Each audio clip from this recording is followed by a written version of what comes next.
Desde las aulas a los podcasts, Juan Jesús Plagazuelo ha demostrado que la educación puede reinventarse. En Granada, este profesor de historia ha logrado involucrar al alumnado mediante la grabación de podcasts. Se llama Juan Jesús Pleguezuelos y se ha ganado el sobrenombre del rey de los podcasts por el éxito que ha obtenido en su cometido.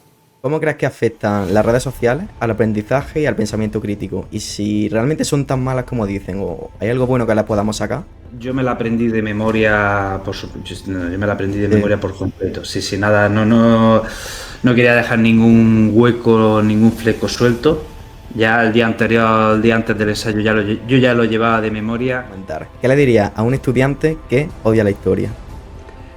Le diría que la historia es más fascinante que la ficción. Cualquier cosa que veamos en una serie de Netflix ya ha pasado en la historia, pero aumentado y con más emoción. Y esta pregunta que tú me has hecho, yo me la he hecho a mí mismo muchas veces. ¿Cómo puedo mantenerme motivado? ¿Qué puedo hacer para no quemarme? ¿Qué puedo hacer para no perder las ganas? Una cosa me dice, yo de mayor quiero ser como tú.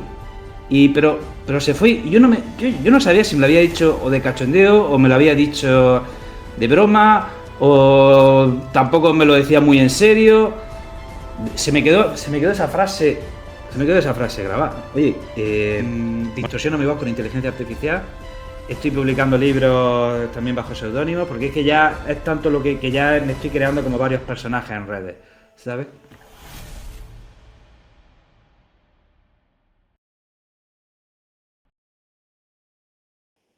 Bienvenido al segundo episodio de Proyecto de Vida. Al habla Manu Navarro. Hoy tengo el placer de presentarle a Juan Jesús Plagazuelo, más conocido en redes como el Profesor Inquieto. Él es profesor, escritor, divulgador y podcaster. Su proyecto Historia de España para Selectividad ha ayudado a miles de estudiantes, en los que me incluyo, y su labor ha sido reconocida en archivos y medios como Canal Sur, donde le han llamado el rey de los podcasts, y también ha llevado su mensaje a TED en Granada, las famosas charlas de TED Talk y Leitmotiv, donde en esta última le compararon como un caballo de Troya por su capacidad de infiltrarse por el mundo digital y llevar sus clases a los jóvenes de una forma diferente y adaptada a los nuevos tiempos. Juan Jesús Plegazuelo, bienvenido a Proyecto de Vida. ¿Qué tal? Muy bien, encantado de estar aquí contigo. Muchas gracias por aceptar la invitación, por tu rápida respuesta y por tu disposición siempre a cualquier cosa que se te propone. De verdad, es un placer. Nada, el placer es mío, igualmente. Bien, antes de empezar, quiero destacar algo importante. Juan Jesús no es un profesor de historia cualquiera, puesto que, como ya he dicho anteriormente, ha sabido adaptarse y llevar la educación a los jóvenes desde un modo, ¿cómo decirlo?, divertido, entretenido. Ha sabido adaptarse a los tiempos sin perder de vista la esencia del enseñar. Vamos a hablar un poco sobre cómo empezó todo esto, la trayectoria que llevaste desde el día que comenzaste hasta hoy día. Y bueno, lleva años revolucionando la forma en la que enseña historia, pero ¿recuerdas la primera vez que un estudiante te dijo que realmente le habías cambiado, le habías ayudado y que gracias a ti entendió la historia de un modo diferente? Ahora mismo la verdad es que me cuesta, pero es verdad que cuando llevas como 3 4 años dando clase, ya tus primeros alumnos dejan el instituto y te los empiezas a encontrar por la calle. Entonces de repente un día, un chico que te saca una cabeza, al que tú conociste, muy pequeñito, de en primero, segundo de la ESO, te dice que, oye, que tú me diste clase, que gracias por cómo daban las clases, que me encantaban tus clases, tal, y son esos momentos los que te dejan marcado y dices, ostras, vale, mereció la pena el esfuerzo. Y esos momentos sí fueron bastante especiales, cuando ya te empiezas a encontrar los alumnos por la calle a los que le diste clase 4 o 5 años atrás. ¿Cuánto tiempo lleva aproximadamente dando clase? Así es, me parece que llevo 14, creo que este es mi 14 años llevo con Claro, este, y sí, doy desde primero de la ESO a segundo de bachillerato, y la verdad es que hay una diferencia tremenda, porque eso, te encuentras estudiantes de segundo de bachillerato que ya claro. van para la carrera, y chavales de primero de la ESO, que eso es, diría, primaria, son todavía niños, Ujú. y es tremendo incluso, pero en segundo de bachillerato también te encuentras alumnos que saben perfectamente qué quieren en la vida, y otros alumnos que no están orientados y no saben muy bien qué quieren hacer, no saben por qué están en bachillerato. Y bueno, entonces ahí sí, hay una tremenda variedad, ¿no? Entre los estudiantes. Sí, has visto pasar entonces a varias generaciones, porque en 14 años da tiempo a que gente, sí. Sí, sí, así es. Ya me encuentro a alumnos que, pues, que son ya hombres y mujeres, efectivamente. Mm. Bien.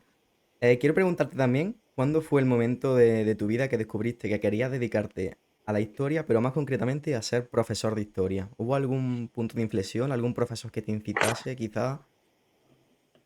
Quizá desde el instituto a lo mejor yo ya sabía que quería ser profesor, no sabía si de literatura o de historia, porque para mí en el fondo no dejan de ser la misma materia.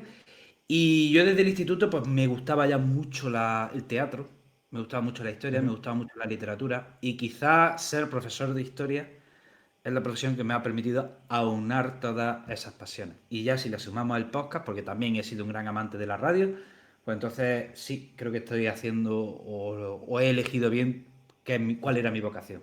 Has sabido juntarlo todo bastante bien porque el mundo de la radio e historia y literatura en... lo has sabido como aunar, como tú has dicho. También ahora que has dicho lo del teatro, es cierto que me suena de ver algún vídeo tuyo en el que quizá hacía algún teatro con el temario de historia también, me quiere sonar. Sí, efectivamente, yo desde hace años, desde siempre he hecho teatro en clase, Mm. pero desde hace 2 o 3 años he llevado este proyecto más lejos y desde hace 2 o 3 años lo que hago es el teatro que yo hago en clase, se lo enseño a otros alumnos del instituto. Pero es que ya el año pasado dije, venga, otro salto más. Y llevamos el teatro al Teatro del Pueblo. Y Ujú. vino en abierto para todo el pueblo y este año pues vamos a repetir en 3 semanas, a finales de febrero en Cuyar Vega, actuaremos para todo el que quiera venir a vernos. ¿Y de qué trata el teatro? ¿Un tema de historia? Este año, por ejemplo, trata sobre la vida de los pintores impresionistas, sobre cómo los pintores impresionistas quisieron romper las normas que había en aquella época. Y bueno, hasta allí Monet, Manet, Degas, pues se ve como son unos auténticos revolucionarios y cómo se le ocurrieron para innovar. ¿Y todo esto lo redactas tú? ¿Lo promocionas Lo que tú? hago, por ejemplo, ahora que voy a empezar en segundo de la ESO, voy a hacer otros teatros en segundo de la ESO. Por ejemplo, acabo de explicar al Andalus y acabo de explicar la Reconquista, ¿no?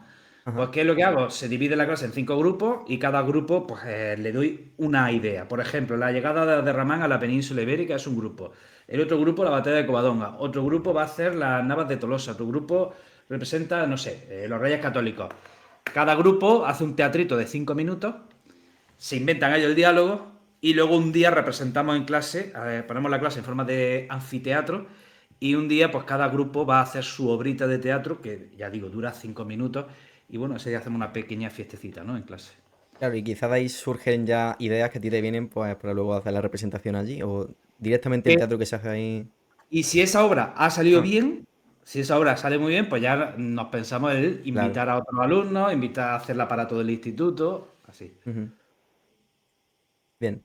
Quiero hacer una pregunta que te habrán hecho mil veces, pero ¿cómo surge la idea de empezar en un podcast, de llevar ese temario de tan denso de como es la historia de segundo bachillerato a un podcast para hacerlo más ameno, por así decirlo? ¿Y qué te llevó a elegir el formato del podcast? Aunque seguramente la respuesta sea tu pasión por la radio. Pues sí, se aunó todo eso. Yo siempre he sido un amante de la radio, siempre he sido un loco de la radio. Había un programa que me encantaba que se llamaba La Rosa de los Vientos. Bueno, sigue existiendo. Y había ahí un locutor que en paz descanse, se llama Juan Antonio Cebrián, que tenía una sección que se llama Pasaje de la Historia, que mucha gente todavía la escucha. Y a mí me inspiró muchísimo esa sección. Y siempre soñé con eso, con dedicarme a la radio. Y, era el año 2016 y ya había muchos profesores youtubers, pero no veía que hubiese profesores subiendo sus lecciones en formato audio. Digo, ¿por qué no hacer esto? Esto es tremendamente sencillo. Ni siquiera sabía que existía ese concepto de podcast. Ujú. Y pues eso, empecé por eso. No, no, nadie lo estaba. O sea, ya había profesores youtubers, pero no profesores que estuviesen haciendo eso en audio.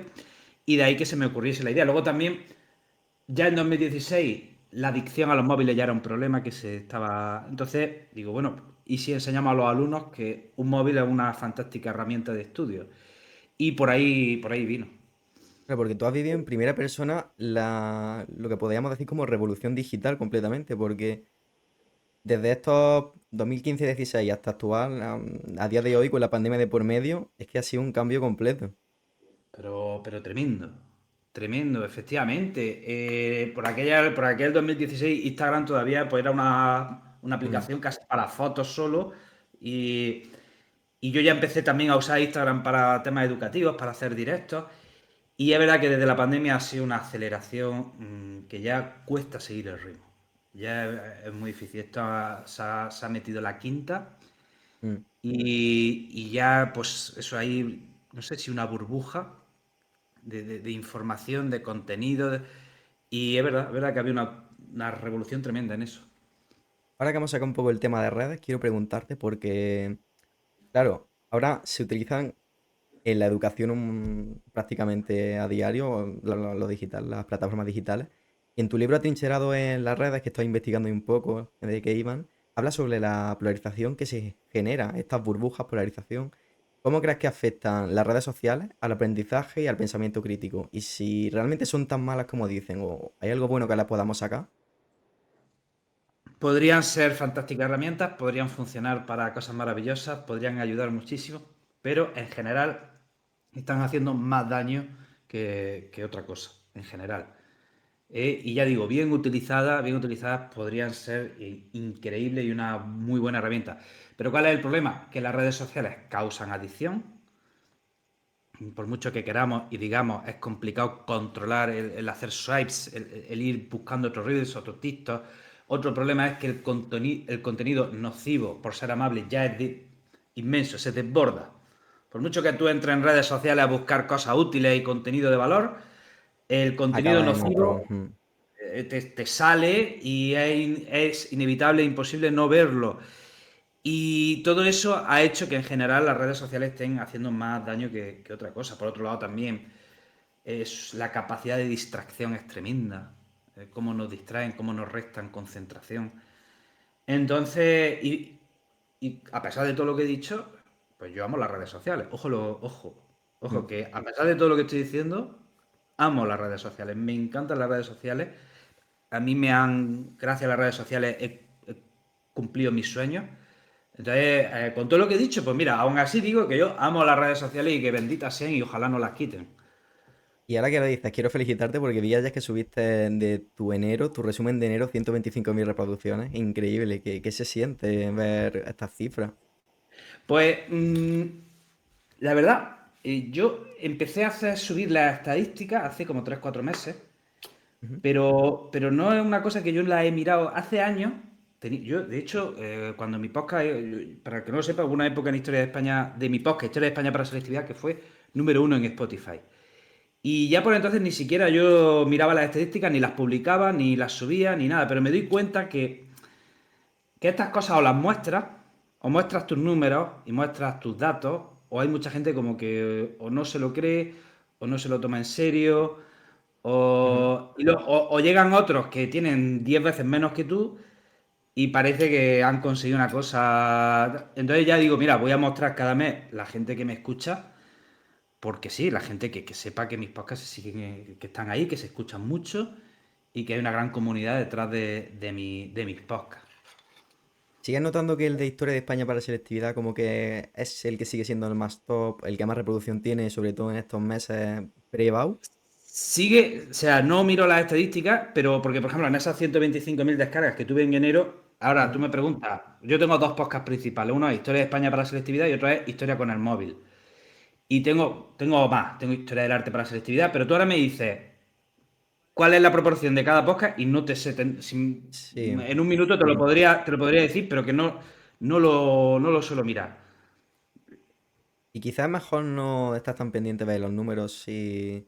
¿No te ha pasado? Que quizás a lo mejor en algún momento te obsesionas diciendo, ay, no estoy llegando a... La última semana es súper buena y a lo mejor baja un poco, pero no por nada, sino por algún motivo que no tenga nada que ver con que el contenido sea malo ni nada, sino que igual tú en esa época, igual el contenido es el triple mejor, pero ha bajado un poco la visita y dices, uy, ¿qué estoy haciendo mal? Y empiezas como a darle vueltas. Es así, es así. Cuando tú, ¿cómo decirlo? Claro, tú tienes que hacer lo que te guste y lo que te divierta. Pero ahí viene el problema, ¿no? A lo mejor lo que te gusta a ti y lo que te divierte a ti no es lo que le gusta a tu Claro. potencial audiencia. ¿Qué haces? Entonces, ¿qué empiezas a subir? Pero es verdad que para que sea sostenible te tiene que gustar. Pero por otro lado, si no hay gente ahí detrás escuchando, viendo o interactuando con lo que haces, pues al final no nos engañemos, también queremos que la gente nos escuche. Por otro lado, ahora mismo ya cada sector está súper saturado, ¿no? Podcast de historia, podcast de lo que tú quieras, ya todo está saturado. ¿Cómo te abres tú un hueco ahí? Entonces es un dilema difícil de resolver. A mí me ha pasado, no sé qué ha sido, pero desde este verano estoy como en una especie de... vuelvo a estar en una racha creativa que no sentía desde hacía años. Vuelvo a sentir el cosquillón en el estómago de que se me ocurren ideas Sí, te y quiero vienen... ponerlas en práctica y venga a poner en práctica y venga a probar cosas y venga a subir cosas. Y llevaba yo años que no sentía esas ganas de subir cosas independientemente de, mira, de si tienen visualizaciones, de si no las ve la gente. Venga, y curiosamente, por ejemplo, en TikTok he renacido. He renacido. O sea, yo en 2019 todo lo que subía a TikTok se hacía viral. Estuve 2 años que cualquier cosa que subiese se hacía viral, pero de repente el algoritmo se olvidó de mí Ujú. y he estado como 3 años, 4 años subiendo contenido a TikTok con pocas visualizaciones. Y ahora, desde octubre, noviembre, llevo encadenado bastantes vídeos que se han vuelto a hacer virales. Y hay que ver. Claro, eso Otra pasa vez, de algoritmo o de a saber cómo funciona, es que... a saber, o sea, misterios de las redes, pero de nuevo, otra Pero ahí vez, está. siento que otra vez hay una comunidad en TikTok que está ahí, ¿no? Y ha sido curioso eso. Bien. Quería preguntarte también porque tuviste la charla en TED aquí en Granada. ¿Cómo es el proceso? ¿Cómo llegas hasta una TED? Si alguien quiere o en su vida se propone llegar hasta ahí, ¿qué pasos tiene que seguir? ¿Cómo fue esa oportunidad? Bueno, en mi caso me contactaron. Me contactaron desde la organización, me lo propusieron y por supuesto que dije que sí, porque aquello era un sueño para mí, estar Claro. en una charla TED. Esa era otra de las cosas, otro de los sueños que he cumplido, que he hecho un cheque este año, era dar una charla TED. Yo, cuando empecé a trabajar, bueno, hará 8 o 10 años, había una charla muy famosa de un señor que se llama Ken Robinson, que dio una charla sobre educación, una charla TED, que fue en su momento la más vista de todas las charlas TED y que me influyó muchísimo. Y yo pues digo, joder, cómo me gustaría a mí también poder dar una charla y estar ahí. Oye, y este octubre cumplí ese sueño. Qué bien, qué bien. Y bueno, eso, entonces, es aquí en Granada, tienes que transportarte a algún sitio, porque bueno, supongo que era aquí en Granada. Bueno, esa charla sí, solo es por toda España y aquí se dio en Maracena Ujú. y bueno, durante varios meses yo preparé una charla con ayuda de alguien de la organización y así fue. Y ese proceso en el que tú te preparas la charla, ¿cómo es? ¿Cómo son los meses previos? No sé, te la aprendes de memoria, improvisas quizás algo allí. ¿No? Es que a mí me encantó, me gustó No, un no, montón. yo me la aprendí de memoria, por supuesto, no, yo me la aprendí de Sí, memoria por completo. Sí, sí, nada, no quería dejar ningún hueco, ningún fleco suelto. Ya el día anterior, el día antes del ensayo, yo ya lo llevaba de memoria y sí, sí, o sea, improvisé, o sea, en los ensayos ya le metí todas las cosas que yo quise, pero yo ya lo llevaba bien bien. preparado. Se te notaba más natural, estuvo muy bien. La verdad, me la vi el domingo cuando estaba preparando el guión y Me estaba muy alegro, bien. me alegro, gracias. Bien. Quiero preguntar también, ¿qué te mantiene motivado en lo que es el sistema educativo después de tantos años? Quizás lo defines como pasión, no sé. Yo creo que una cosa que a mí me ha mantenido motivado es, por ejemplo, tener este proyecto de divulgación. El saber que hay alumnos, que saber que hay profesores pendientes de lo que yo digo y de lo que yo hago, a mí eso me ha mantenido motivado. Y, por ejemplo, este año, dentro de esa fiebre creativa que me ha vuelto, he retomado un podcast que se llama La Radio del Profesor Sí. Inquieto, donde yo hablaba de educación. Y cada semana reflexiono sobre un tema de educación. Y esta pregunta que tú me has hecho, yo me la he hecho a mí mismo muchas veces. ¿Cómo puedo mantenerme motivado? ¿Qué puedo hacer para no quemarme? ¿Qué puedo hacer para no perder las ganas? Y es una pregunta sobre la que he reflexionado y reflexiono muchísimo, porque algo que parece que no, que ningún profesor se salva de esto es que casi todos los profesores se acaban quemando con el paso de los años. Entonces digo, contra, ¿qué puedo hacer yo para no quemarme? ¿Qué puedo hacer yo para estar motivado? Y es un tema sobre lo que he reflexionado muchísimo. Y a mí, en este caso, algo que me ha ayudado es el estar aquí exponiéndome, el estar intentando dar ejemplos, el estar investigando, indagando sobre nuevos métodos y nuevas formas. Ujú. Y así hasta el día de hoy y seguiremos teniendo un juego del profesor inquieto. Sí, de momento sí, de momento sí. Cierto, el nombre del profesor inquieto ¿En qué momento se te ocurre? A mí me vino, puse mi primer podcast que se llama Historia con el móvil, luego llegó el momento, digo, "Ay, hay que hacerse una página web, tal, y se me va el profesor, y se me vino a la cabeza lo de inquieto, y luego me he dado cuenta con el tiempo que creo que no había mejor denominador que inquieto, porque sí, siempre ha sido una constante en mi vida que me han gustado hacer muchísimas cosas, siempre he querido estar probando mil historias, mil disciplinas, siento, no sé, hambre de conocer y de probar y de saber, me gusta, por eso me gusta tanto el Renacimiento y el humanismo. Entonces, creo que me ha venido muy bien ese apodo, el profesor inquieto. Y de hecho te viene, vamos, perfecto, porque mira a dónde te ha llevado, esa cualidad de inquietud, mira, te ha llevado hasta donde estás y consiguiendo tus sueños, tus metas.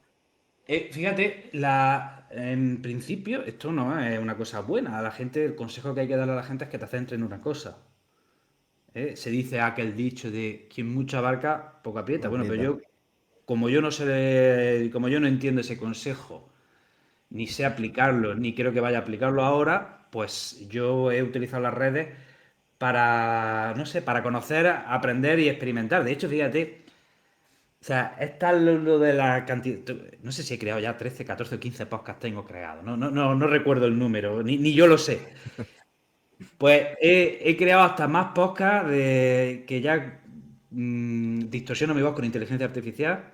Estoy publicando libros también bajo seudónimo, porque es que ya es tanto lo que ya me estoy creando como varios personajes en redes, ¿sabes? ¿En serio, Juan? Ahora hablaremos de la inteligencia artificial, pero guau, Ajá. que el profesor sí es verdad, el profesor inquieto sí es verdad que es súper inquieto viendo esto. Buah. Sí, sí, sí. Entonces, ¿has probado los programas estos de inteligencia artificial y de cambiar la voz?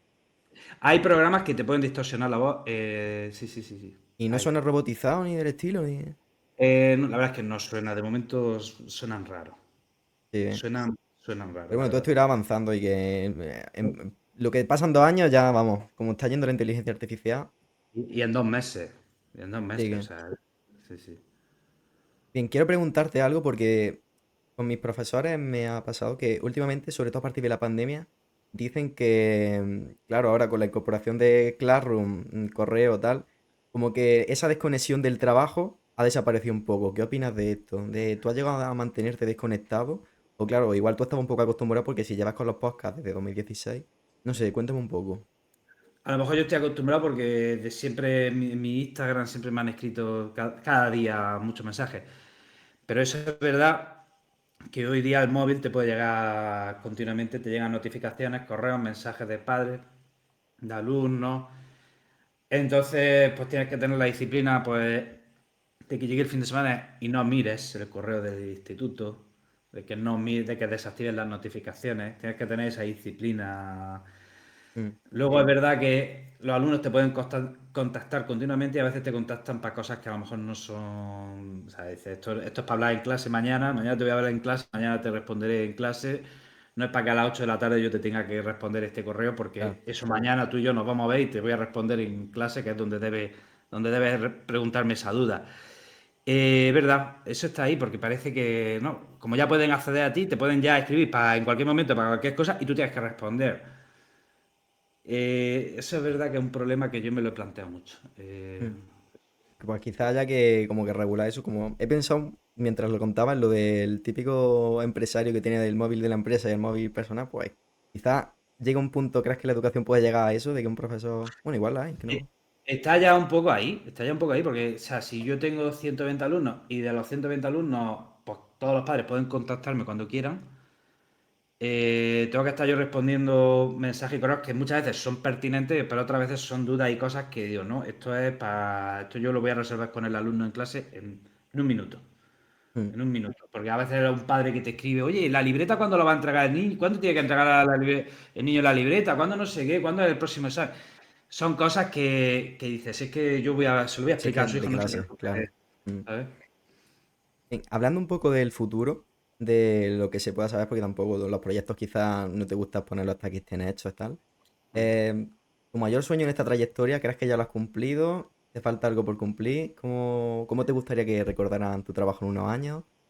He cumplido muchas, por ejemplo, un sueño que, bueno, dar una charla TED, lo Increíble, cumplí. sí. En su momento ya llegué a ser número uno en Spotify. Aparecí en antes he hablado de que mi programa favorito era La Rosa de los Vientos, el programa que me inspiró.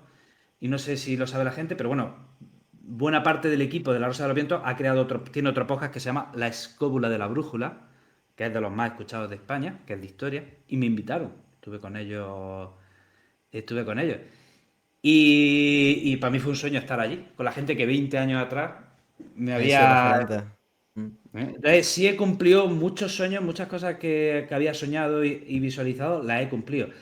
Pero la verdad, sigo teniendo muchos hitos que cumplir. Todavía tengo un montón de cosas en la cabeza que quiero seguir cumpliendo. Irán llegando seguro, vamos. Ya has demostrado que lo que te propones, ahí está. Incluso tenemos al profesor inquieto en sitios con inteligencia artificial. Ujú. Quiero preguntarte también algo que se asemeja bastante a la primera pregunta que había en el podcast. Es sobre cuál es el mensaje más emotivo que has recibido de un alumno y que se te ha quedado marcado en la cabeza y nunca vas a olvidar. A mí, me acuerdo, era mi tercer o cuarto año de profesor. Y en un primero de la ESO, en un instituto en el que estuve, pues, el último día los alumnos me hacen una fiesta de despedida. Y un alumno me dijo una frase rápida corriendo, me dijo una cosa, me dice, yo de mayor quiero ser como tú. Pero se fue, y yo no sabía si me lo había dicho o de cachondeo, o me lo había dicho de broma, o tampoco me lo decía muy en serio. Se me quedó esa frase, grabada. Oye, bueno, Granada ya sabes que no es muy grande, ¿no? Sí. ¿Qué pasa? Que pasan 5 o 6 años y un día por la ruta del colesterol, estoy yo corriendo, me cruzo con un chico enorme, me para y me dice, acuérdate que yo te dije que. ¿Te acuerdas de mí y tal? Yo te dije que quería ser como tú de mayor y es verdad, ¿no? Y fue como una duda una frase que se me había quedado ahí durante años y después de 5 o 6 años el chico me respondió. Bueno, fíjate, Y, las me- casualidades del destino de que te lo y el niño, encontrase. y yo no le dije nada, ¿no? Yo no le dije nada. Nos saludamos, pero me dijo, ¿te acuerdas que te dije que querías ser como tú? Y digo, hostia, digo, vale, ya Lo dijo en serio, sí. lo dijo en serio. 6 años después ya sé que lo dijo en serio. Qué bien. Y pues lo que te digo, casualidades del destino. Se te queda una frase que dices, bueno, igual no le da importancia, igual no, pero años después llega y dices, era verdad. Y sí. Recuerdo otro alumno en otro instituto, bueno, un alumno con un montón de problemas familiares, que yo, o sea, en mitad del curso el alumno fue expulsado del instituto, no volvió, yo pensaba que digo, este alumno, madre mía, ¿por dónde habrá acabado? ¿Dónde estará? Vete tú a saber. Y fue un alumno del que siempre me acordé. Pasan otros 5 o 6 años y hace poco me escribe por Instagram que se acuerda mucho de mí, que gracias por lo que le enseñé, por lo que intenté ayudarle, y me cuenta que, oye, que está en el ejército, que le va muy bien, que ya ha ascendido a no sé qué rango, y de alguna manera un chico que ha rectificado, ha endurecido, ha enderezado el camino, y va bien, va muy bien, pero que en su momento yo decía, madre mía, este niño, ¿por dónde ir ahora? Porque ya digo, tenía un montón de movidas encima. Pues qué orgullo y qué satisfacción que te venga, no sé, en plan, cuando a ti te llegan estas cosas de que has ayudado a alumnos que le ha servido, le ha sido útil en su vida, tienes que tener una satisfacción contigo mismo tremenda, ¿no? Yo hay una cosa, mira, esto asemejando al tema del podcast. Yo recuerdo la primera vez que recibí un comentario positivo. O sea, o sea, es que y además creo que todavía me acuerdo del comentario que recibí. Que yo pensaba que me lo había escrito mi madre. O sea, yo pensaba, porque estaba tan emocionado de que una persona me hubiese escrito un par de líneas en el podcast, llevaba yo 6 o 7 episodios, y yo pensaba que, digo, esto ha sido mi madre la que me ha escrito para motivarme. Le digo, ha sido tu mamá. No, no, que no soy yo, que no soy yo. Efectivamente, alguien me había escrito un comentario y recuerdo de estar feliz la semana entera. Recuerdo el primer comentario que recibo de alguien que me ha escrito de Latinoamérica. Y por aquel entonces, para mí, recibir un comentario, eso era bueno, Claro. ¿no? O sea, aire para el pulmón. Y es una cosa de la que yo he pensado mucho, digo, oye, no dejar de darle importancia a eso. No dejar de darle importancia, aunque haya una persona que te diga gracias por lo que haces, no dejar de celebrar, porque ahora es verdad, a lo mejor ahora me lo dicen todos los días, y claro, ya dices, bueno, es que, pues contra, no hay que acostumbrarse a eso y no hay que dejar de celebrar eso. Sí, pero ese comentario de los inicios es como lo que más te marca, Buah. porque cuando no estás dejando tu tiempo, tu ganas, tu pasión en hacer un proyecto y ves que está apoyado y que realmente a alguien le gusta, ese momento del inicio es lo que va siempre va a recordar. Sí, no, además es como ya dice, vale, esto está funcionando, porque si hay una persona que ya te está dando si hay una persona ya que te está dando la gracia y que dice que le está ayudando, significa que puede Que está haber haciendo 10 y bien, que puede haber 100. de verdad. Llegando al final de esta trayectoria, de este apartado del guión, quiero preguntarte que, claro, en la juventud, ¿hay algo que tú hayas notado, tipo, alguna enseñanza que hayas recibido de nosotros, de los jóvenes, que, no sé, que te sorprenda, algo que en estos años que llevas tú de docencia? Una enseñanza de los jóvenes. Mm, Eh, los jóvenes, en su mayoría, hay que decir, en su mayoría siempre son nobles. En su mayoría. Siempre hay, porque lo que nos pasa a los profesores, que a veces, a lo mejor es uno de cada 100 el que te acaba fastidiando, pero tendemos a hacer extensible ese caso, lo hacemos extensible, y no, a lo mejor es uno el que está fastidiado, no hay otros 99 que no te han fastidiado. Entonces, eso tienes que tenerlo en cuenta. Pero hay cosas, por ejemplo, los alumnos olvidan, quiero decir, tú puedes tener una bronca con un alumno y a la hora ya está el alumno, pues otra vez va a ti a hablar contigo normal y se olvida de la bronca que habéis tenido y estáis otra vez normales, ¿no? Eso es una cosa mm. que lo observo en general. Pues vamos a pasar ahora a una sección de lo que es el futuro de la inteligencia artificial. Porque en los últimos años, vamos, sobre todo en este último año, quizás estos últimos dos, con el ChatGPT y la revolución que está teniendo, ¿cómo ves el papel de la inteligencia artificial? ¿Qué crees que está suponiendo en el aprendizaje?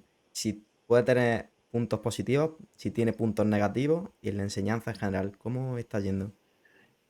En general, creo que va a tener un impacto, en general creo que va a tener un impacto negativo. O sea, yo antes te he dicho que estoy en racha creativa desde verano, pues creo que estoy en parte de racha creativa por la inteligencia artificial. Porque muchas tareas que antes me llevaban horas, ahora se han desbloqueado por completo gracias a la IA. Siento como si tuviese un secretario Einstein de secretario, o a Dios de secretario, y entonces eso me está ayudando a acelerar mucho el trabajo. Entonces yo, en mí está teniendo un impacto positivo tremendo. A mí me está ayudando muchísimo, pero en general creo que va a tener un impacto negativo. Volviendo al símil de los móviles y las redes sociales. El móvil y las redes sociales, bien utilizados, eso es una herramienta de los dioses, ¿no? Pongo el símil de el fuego que Prometeo le roba a los dioses para dárselo a la humanidad. Pues eso podría ser el móvil y las redes sociales e Internet. Una herramienta que nos hiciese a una sociedad mejor y que nos ayudase a desarrollarnos como personas. Pero está, que en la práctica, ¿qué está pasando? Lo contrario, en general. Pues creo que la inteligencia artificial puede ahondar más en esa deshumanización en la que estamos encaminados. Eh, son muchos los daños. Por ejemplo, nos puede quitar la robotización del trabajo, nos puede quitar empleo. Mm, va a haber gente que cada vez se sienta sola, más sola y busque compañía en IAS. Va a haber muchos hombres que se van a buscar novias de inteligencia artificial. Y una cosa con la que yo he experimentado mucho últimamente, y he hecho vídeos sobre este tema, y es que tú ya a una inteligencia artificial le puedes plantear dilemas existenciales Mm, y pedirle que te ayude. mm. Y esto tiene una cosa muy buena y una cosa muy mala. Una cosa muy buena es que la inteligencia artificial, al no dar, te va a dar una respuesta donde no hay emociones. Como no tiene emociones, ¿no? Pues te va a dar una respuesta en principio racional, lo cual es fantástico. Pero tiene otra cosa mala. Si nos acostumbramos a eso, vamos a estar todo el día preguntándole a la IA, oye, ¿qué hago? ¿Qué como esta mañana? ¿Qué desayuno esta mañana? ¿Qué ropa me pongo? ¿Qué me voy? ¿Con Pepito o con Menganito? ¿Con quién salgo? ¿Con María o con Josefina? Y si tú estás a la IA preguntándole todo el rato qué hacer, qué hacer, qué hacer, ¿cuándo maduras? Claro. ¿Cuándo maduras? ¿No? Porque lo que nos hace humanos es el equivocarnos, el reflexionar, el equivocarnos y el aprender de nuestros errores. Eso es lo que nos hace humanos. Pero si vamos a estar con la oreja en una IA, que va a ser como tener una mamá ahí hablándonos, y es un tema del que no se está hablando nada, y me preocupa. Yo en mi instituto estoy coordinando un grupo de inteligencia artificial y he creado ese grupo y yo se lo decía a mis compañeros profesores, esto no es un grupo para aprender herramientas de IA, esto es un grupo para experimentar y abrir camino. Vamos a abrir camino en la educación y empezar ya a trabajar con la inteligencia artificial. Quiero sacar yo un curso, atento, aquí va lo anuncio aquí. Quiero sacar un curso de inteligencia artificial en la educación. Y creo que esto está avanzando a un ritmo rapidísimo y no nos estamos, como siempre, no nos estamos adaptando. Y bueno, vamos a ver en qué deriva todo esto. Sí, porque lo rápido que avanza es que es incierto, es totalmente. Hace poco leí una noticia, creo que también lo comentó una profesora en clase, de que la inteligencia artificial ya tiene como todo el conocimiento humano y a partir de ahí como que puede pensar por sí mismo y llegar a esos puntos donde no hemos todavía llegado a razonar. No sé si me explico. Quizá haya fórmulas matemáticas o cosas del estilo que no hemos relacionado porque no hemos llegado a pensarla aún y como la IA ya tiene todo nuestro conocimiento, pueda llegar a descubrirla. Sí, bueno, la IA también nos va a traer cosas maravillosas. O sea, probablemente muchas enfermedades para las que ahora no tenemos cura, gracias a la IA, llegue esa cura, Mm. llegue esa vacuna. Se dice que la IA nos va a alargar la vida, pero mucho, no un año, no hasta los 90, hasta los 100 años. La esperanza de vida se va a poder prolongar muchísimo gracias a la inteligencia artificial. O sea, nos vienen también cosas maravillosas, pero yo creo que en general esto leía una frase por ahí, decía, Internet hace al tonto más tonto y al listo más Más listo. listo. Pues la inteligencia artificial igual. Aquella persona que sea consciente, esa persona que sea un ser consciente, utilizará la IA como una fantástica herramienta para alcanzar sus objetivos. Aquel ser que no sea un ser consciente, que no sepa ni de sus objetivos, ni de sus traumas, ni de sus errores, a esa persona, pues la IA será un esclavo de la IA. Me gustaría preguntarte también, ¿cómo crees que hubiese afectado a la inteligencia artificial si esto hubiese existido cuando tú eras estudiante? ¿Crees que te habría ayudado, que te habría perjudicado? Ostras, pues a lo mejor a mí me habría ayudado. A lo mejor a mí me habría ayudado. Porque yo en ese sentido, yo creo que desde los inicios de Internet, desde que Internet llegó a mi casa, yo creo que sí le he dado un uso Mm. racional y consciente. Yo pienso que yo, aunque está mal que yo le diga, pero yo creo que yo sí le he dado un uso racional y consciente, Sí, tanto para mi profesión como a nivel personal. sí, porque lo has empleado para crear contenido educativo para llevar tu... Sí, Y yo ahora con la inteligencia artificial a mí me está ayudando muchísimo a sacar adelante muchos más muchos proyectos proyectos. Mm. que tenía ahí en el cajón, no podía sacarlos, pues gracias a la inteligencia artificial ya puedo ir sacándolos. Bien, pues Juan Jesús, esto va llegando al final, pero toca una ronda de preguntas relámpago, me gusta llamarlo. Y es una serie de preguntas en las que tienes que responder con lo primero que se te venga a la mente, de una forma rápida y sin argumentar mucho, ¿vale? Venga, dale. Un libro de historia que sea imprescindible. Bueno, cualquiera de Juan el Lava Galán, se me viene a la cabeza Primera Guerra Mundial contada para escépticos. Un profesor que marcó tu vida, ¿te recuerdas? Sí, un profesor se llama don Manuel María Morales, profesor de literatura de los hermanos maristas de Jaén. Un podcast que recomiendas, sea o no el tuyo. Por supuesto, la escóbula de la brújula. Una época histórica que te fascine. El Renacimiento y el humanismo, eso me tiene loco. Y el impresionismo también, eso también. El mejor consejo que te hayan dado como profesor.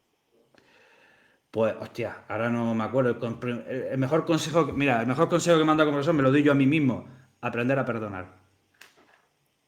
El mayor reto que tiene enseñar historia en nuestros tiempos. Mantener la atención. ¿Qué harías si no fueses profesor? Actor de teatro. Un personaje histórico con el que te gustaría conversar. Monet. Y si en esta puedes desglosar un poco, puedes argumentar. ¿Qué le dirías a un estudiante que odia la historia? Eh, le diría que la historia es más fascinante que la ficción. Cualquier cosa que veamos en una serie de Netflix ya ha pasado en la historia, pero aumentado y con más emoción. No hace falta, o sea, inventar nada, es que ya las historias que ya han pasado son increíbles. Aparte de que la historia nos puede enseñar muchísimo, muchísimo, muchísimo. Bien, pues muchas gracias por todo, por tu tiempo, Juan Jesús, por tu disponibilidad. Esto va llegando ya a su fin. A todos los oyentes, esto ha sido todo por hoy en Proyecto de Vida. Espero que esta conversación con el profesor Inquieto, con Juan Jesús Plegazuelo, os haya hecho reflexionar tanto como a mí y que os haya encantado. Ha sido un profesor que sin duda ha sabido adaptarse a los cambios y a demostrar que la historia bien contada, que esté bien contada y de un modo que sea llamativo, puede ser apasionante. No olvidéis seguirlo en Spotify, YouTube, redes sociales, Instagram, TikTok, que está últimamente por ahí a tope también. Y los enlaces los dejaré por aquí en la descripción. Nos vemos en el próximo episodio. Muchas gracias por estar aquí. Juan Jesús, ¿quieres decir algo? Nada, que ha sido un placer estar con vosotros. Pues ya está. Gracias a todos por escuchar. Nos vemos próximamente.